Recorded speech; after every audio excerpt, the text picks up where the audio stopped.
Let's get to some others, but right now let's get to some of the comments coming in from the people taking part in this. And let's begin at the beginning. Do transit planners or senior managers ride SkyTrain to get around to see firsthand what a ride is like, whether it be early in the morning or late at night? Oh, very good. That's a great question.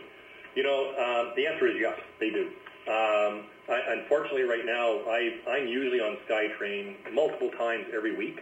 In fact, if you look over my shoulder here on the other side, I've got a set of crutches back here. I've just severed my Achilles, so I'm on crutches right now, and it's limited me somewhat. But our British Columbia Rapid Transit Company, which oversees the system, in addition to the TransLink planners, the funders of the system, they absolutely use it.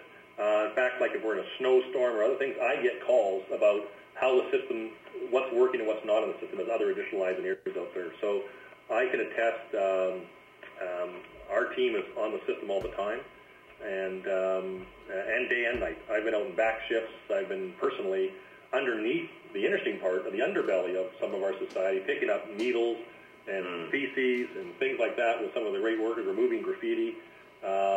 So yes, the answer is yes, we're out there, and so to get a feel of it, and I think that's very, very important that we just don't sit in our offices and not understand the goods of the system and the problems of the system.